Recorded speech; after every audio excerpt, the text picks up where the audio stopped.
नमस्कार दोस्तों, आप देख रहे हैं भारत न्यूज डेली। एक जमाना था जब अनिल अंबानी की कारोबार जगत में तूती बोलती थी। 2007 में तो वो दुनिया के 6ठे नंबर के रईस बन गए थे। लेकिन समय का पहिया ऐसा घुमा कि एक के बाद एक उनकी कंपनियां डूबती चली गई। आज आलम यह है कि उनके पास कर्ज चुकाने तक के पैसे नहीं है, वो डिफॉल्ट पर डिफॉल्ट कर रहे हैं।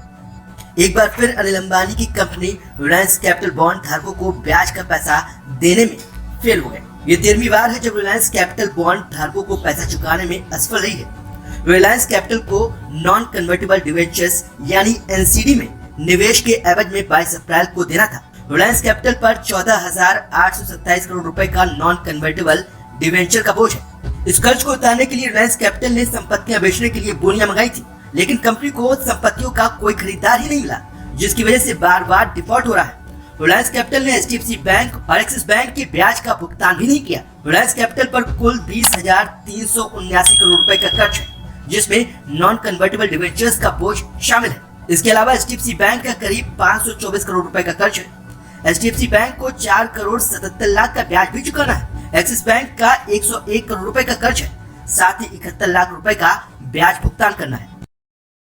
आज अनिल अंबानी सर से पांव तक कर्ज में डूबे हुए हैं। नौबत यहाँ तक आ गई कि उनको कर्ज चुकाने के लिए भी कर्ज लेना पड़ रहा है। वैसे कारोबारियों के लिए कर्ज लेना कोई बुरी बात नहीं है, हर कारोबारी को पैसे की जरूरत होती है।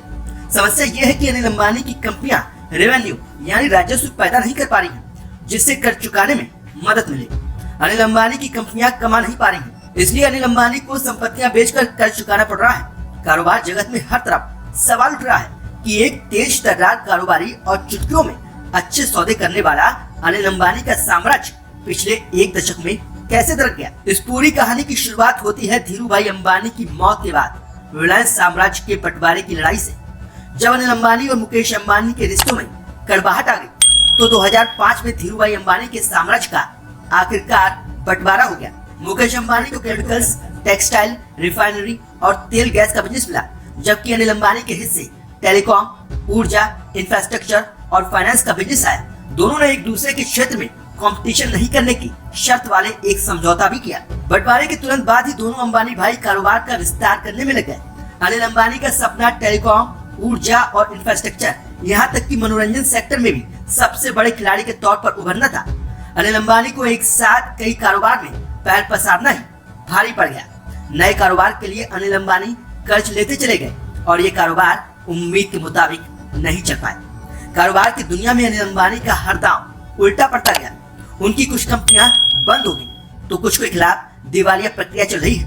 हालांकि अनिल अंबानी संपत्तियां बेचकर कर्ज चुकाने की कोशिशों में लगे हैं। वैसे भी अनिल अंबानी एक फाइटर के तौर पर जाने जाते हैं। वो आसानी से हार मानने वाले नहीं है, बस एक बड़ी डील उनको कर्ज संकट से उभार सकती है।